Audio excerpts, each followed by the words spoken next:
In this class, we'll discuss central nervous system.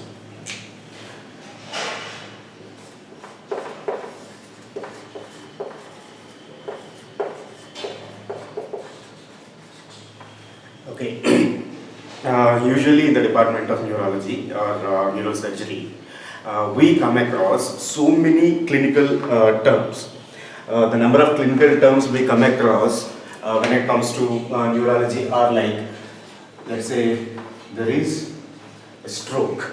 Okay, that we come across most commonly head injuries. In head injury, we hear the words hematoma and increased intracranial pressure. Okay, and then what else we come up in neurology? We come across things like dementia. Okay, and we come across neuropathies, peripheral neuropathy. Okay, and what else? We come across multiple sclerosis. Multiple sclerosis, and we also hear, let's say, paralysis, all plegias, whether it is quadriplegia or paraplegia or hemiplegia, all plegias we come across. And we also hear terms like meningitis and we also come across other infection like encephalitis,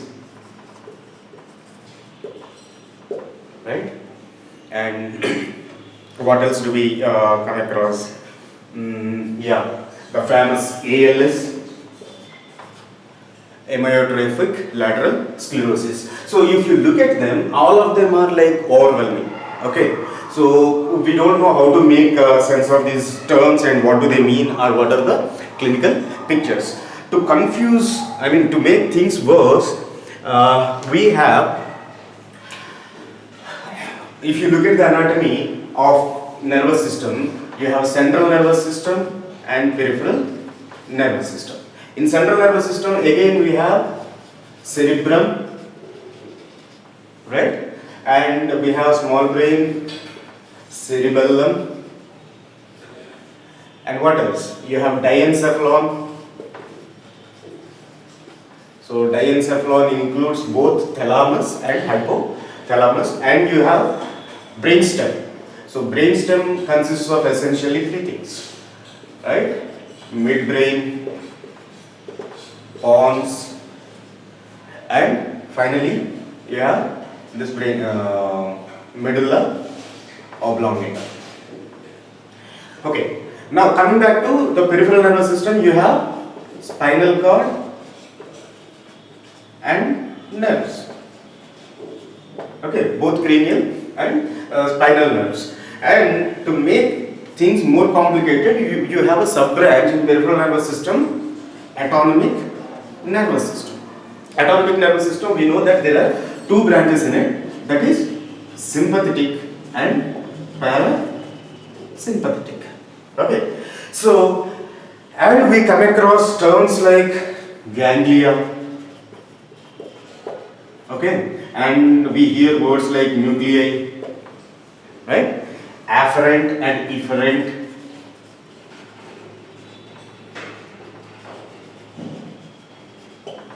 And not to forget, all of them are made up of neurons, dendrites, axon, and also other neuronal cells like astrocytes, microglial cells, oligodendrocytes, all of them are there. Okay, so this itself is making things more complicated. But as we discussed in our general pathology class about homeostasis and hemodynamic derangements. Okay, I told you the whole of medicine will be easy if you understand these four principles of pathology. If you can master these 4 principles of pathology very well. Homeostasis and hemodynamic derangements. Second important thing is inflammation. Acute and chronic inflammation and how they are resolved. And immunopathology.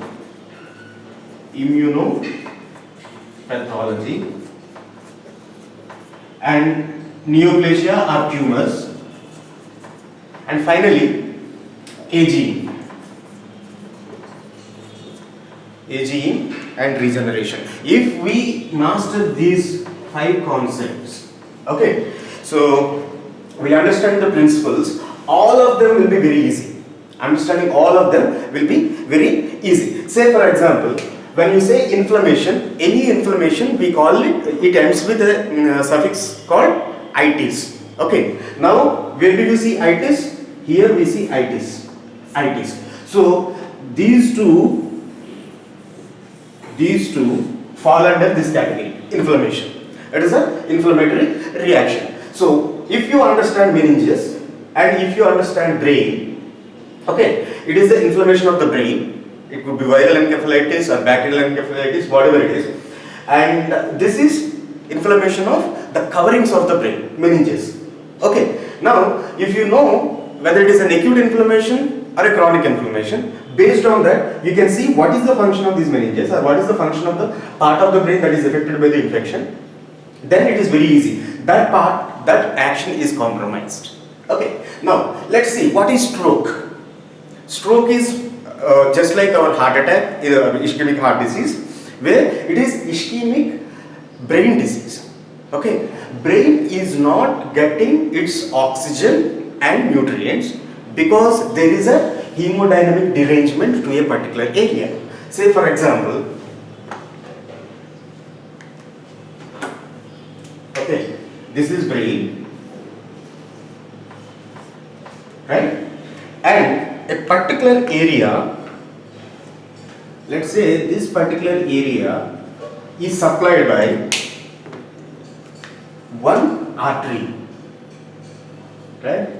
This artery, and there is a block. So the blood is pumped by the heart, but this area is not receiving food and oxygen.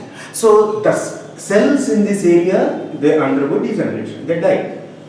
Okay, and the rest of the clinical picture, because of this particular derangement in homeostasis and hemodynamics, that constitutes stroke. So stroke falls under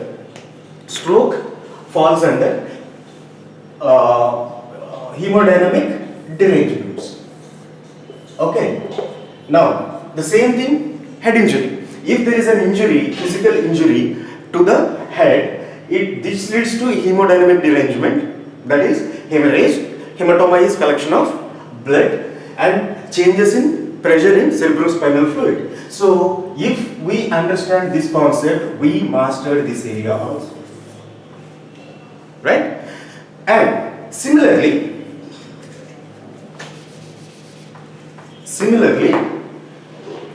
if we understand the aging or immunopathology, for example, if you understand immunopathology, multiple sclerosis can be easily explained. Okay, and aging, if you understand aging, these neuropathies, right, and dementia can be easily explained. If you know the function of efferent neurons, what is efferent? Yeah, we'll come to that. So efferent are neurons and their motor function. So this function is not being performed by the brain. So you will have quadriplegia and rest of the plegias. Okay. Now again the efferent thing, the motor neuron is not working in ALS. So all of them you can easily classify. All of the conditions you can easily classify, provided you get your 3 things, basic things right. One is like, what is the anatomy and what is the physiology of normal brain, and which part of pathology, which type of pathology has set in the normal brain. So it could be an inflammatory thing, or it could be immune mediated damage, or it is because of hemodynamic derangements, or it is because of a tumor in a brain, or is it a aging related? Aging related, we see Alzheimer's, dementia and all these things, they come under this age related damage. Now, why we need to understand? Do we need to go in detail or in depth? We are not going in depth again about all these issues. So, but we need to understand in a simple way, right? About all of these conditions in order to help our patient recover fast through our nutritional therapy. Now, so this is the overview. Now, how do we make this very simple? How do we make studying of nervous system and management of neurologic cases through diet, how to make it effective and simple? Right. What is the function or how do we say this? What is the function of nervous system? So nervous system, see, every organ system in our body has got a specific role. Digestive system is processing the food, making complex food substances into easily digestible or processed nutrients, complex into simple nutrients. And respiratory system is bringing in oxygen. Circulatory system or cardiovascular system is distributing these nutrients and oxygen to different body parts. So, I'm sorry. All these organ systems are doing a particular function. Now, what is the function of nervous system? Nervous system function, if you divide them, right? If you want to give a basic definition of nervous system, it is control and coordination. Control and coordination of what? Control and coordination of all the organ systems in our body. It is like head of a family. Yeah, quite literally head of the whole family. So control and coordination of all the activities. So there are at least 100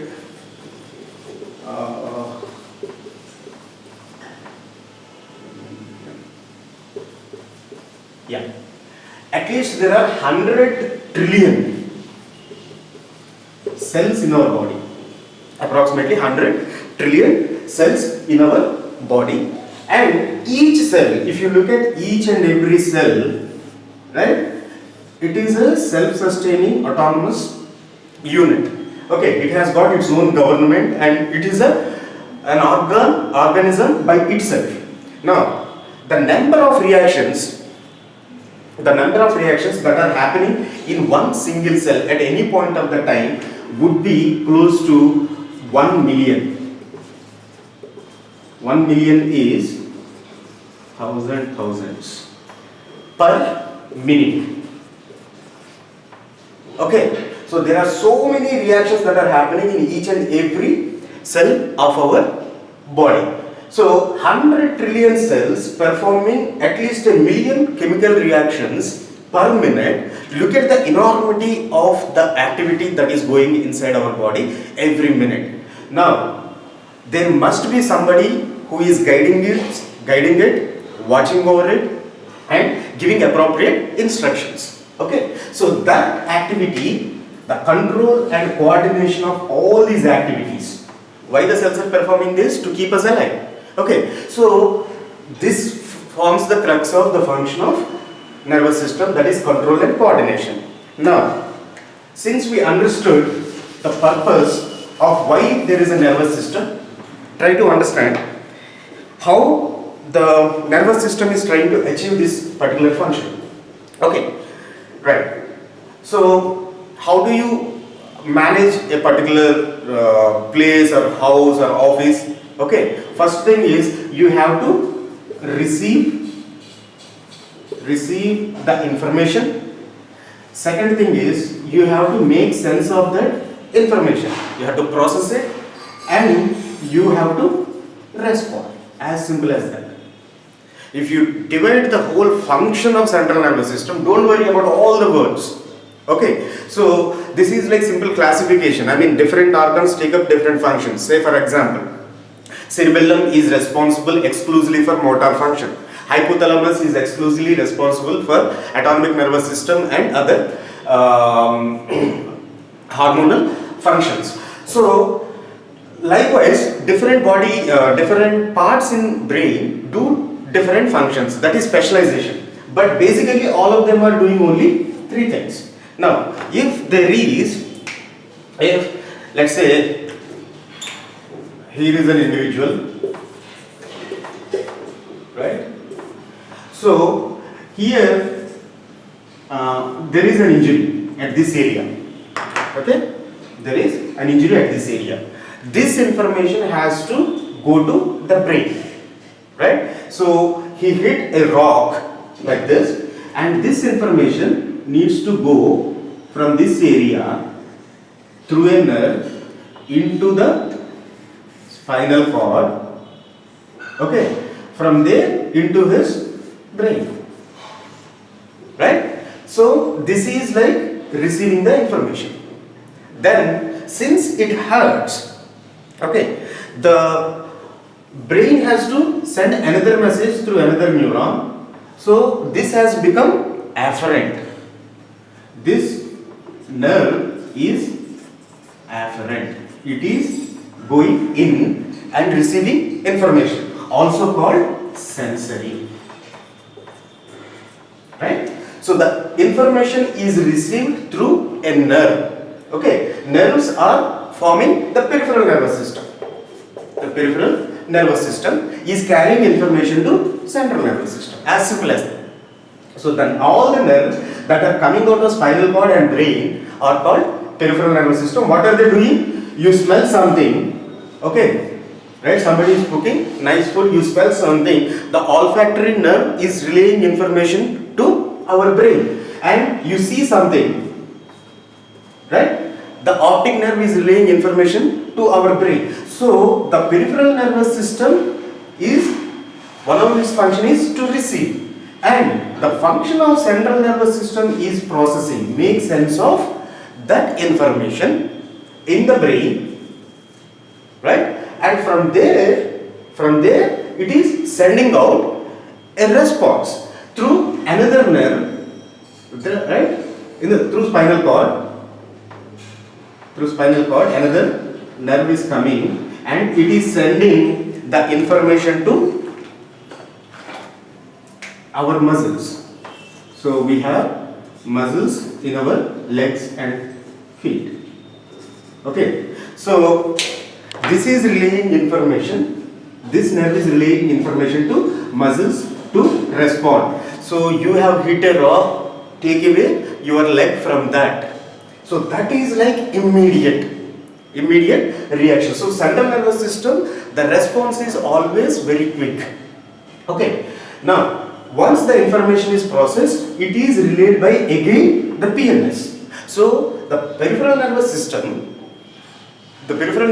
is sending to, so what do you call this? We call this nerve as efferent. Efferent or motor. Motor in the sense movement. It is resulting in a particular action. So there are sensory nerves that are carrying information to the brain, and there are motor nerves that are responding based on the information processed by the brain and the kind of response we need to take. So efferent is motor, afferent or sensory. Both constitute the peripheral nervous system that is relaying and responding the information, and the central nervous system is concerned with the processing of this information, storage of this information, and saving it as a memory for further action. Now, the CNS and TNS basically deal with the voluntary actions, things which are our direct control. If you wish to do a certain activity, you can do that. And where does this part of ANS is coming from? So the ANS basically deals with the involuntary functions of our body. Say for example, if I want, I can lift my hand like this. Okay, But I cannot talk to my heart and say, you've been working so hard, take rest for 5 minutes. No. Right? Since we give such kind of stupid commands, body thought that all the important functions should be managed involuntarily. That is being managed by the ANS system. In this we have both sympathetic and parasympathetic. So grossly, this is the function of nervous system. And what is it achieving? Control and coordination. By what? Both afferent nerves relaying information to the central nervous system and efferent nerve fibers that are sending messages to effector organs. What do we call these muscles? Usually we call these muscles where the information is relayed for activity are called effector organs. Right? Effector organs. In most of the cases, this is to muscles in peripheral nervous system or voluntary activity. But when it comes to autonomic nervous system, it is sending messages to effector organs. Can be your heart, lungs, kidneys, smooth muscle, glands in your stomach. All of them, the effector organs form the crux of our visceral activity is managed by the autonomic nervous system through both sympathetic and parasympathetic. So this is the gross overview of the nervous system. Now, if you want to find an analogy is very simple, right? How does a computer work? So the information is going in. So there is an input, right? Input is by keyboard and a mouse, and this information is going into your CPU, where all the inputs are read by the CPU and the output is by your monitor, or it can be your sound speakers, right? All the visual thing will be relayed in the monitor and will be relayed through sound. So this is like effector and this is like afferent or efferent, and this is afferent and this is your CNS. Okay, right? If you have this basic understanding of the nervous system, what it is trying to achieve. Now you can look at all the things about this gives you an overview of different kinds of conditions. Say for example, take the example of stroke. What happens in stroke? A blood vessel is going to the brain and we have a block there, and that area is not getting nutrients. So this area is compromised. So let's say parietal area, frontoparietal area of the brain is not receiving perfusion. That means no food and oxygen. What does it mean? The functions performed by that area are compromised, right? So it has got to do a lot of activity on parietal area. It has got a lot of activity to do with motor functions of the body. Usually right side brain is controlling the left part of our body, left part of the brain is controlling right part of the body. If right brain stroke happens, usually the left side of the body is paralyzed. All the motor functions of this area are not being performed. That means what? The information that is being related from left side going to the right brain is compromised. So there is no effector activity. They cannot move their hands, right, or legs or left side of the body, and they don't receive any kind of sensation or stimulation if sensory area is also involved. So in the same way, what happens if there is a hematoma? Hematoma is like a ball of blood creating pressure on cerebral tissue. So which part of the area is affected? Or for example, you take the case of a brain tumor. In which part of the brain the tumor is located and what kind of functions it is compromising. If we get that idea, always remember this. The information is received, processed and relayed back or send out a response. If these functions are compromised, and which part of the brain, if we know basic anatomy, you need not know extensive anatomy of our brain and peripheral nervous system, but if you know the basics, right, okay, thalamus is doing this and hypothalamus is doing this, cerebrum is doing this, cerebellum is doing this, spinal cord is doing this. If there is a damage to the spinal cord, what is happening? All the wires are cut below this area. So the nerves that are supplied below this area, right, they're not able to communicate with the central nervous system, so they get paralyzed, right? So this is the overview or introduction to the nervous system. In coming classes of neurology, we'll see functional anatomy. What are the different parts of the brain? What is cerebrum? What are different parts of the cerebrum? Frontal, parietal, temporal and occipital, and which part does what kind of function. And we look at the diencephalon, that is thalamus and hypothalamus, and we'll see brainstem, spinal cord, nerves, autonomic nervous system. So we learn all the functional anatomy and the physiology. Physiology, in a sense, like how a nerve conduction happens, what is action potential, and how nerves communicate with one another, what is the function of cerebrospinal fluid, and all this stuff we'll discuss in physiology. And finally we come back to the clinical conditions and how do we manage it. Okay, as a dietitian, it is our responsibility always to see what kind of diet or lifestyle are affecting the normal functioning of an individual. So can we take out those irritants or causes? Second thing, what kind of treatment is being given to the patient who has got a neurological issue? Can we identify few foods that are that will help the person recover quickly? So we'll see that in coming 2 or 3 classes in neurology.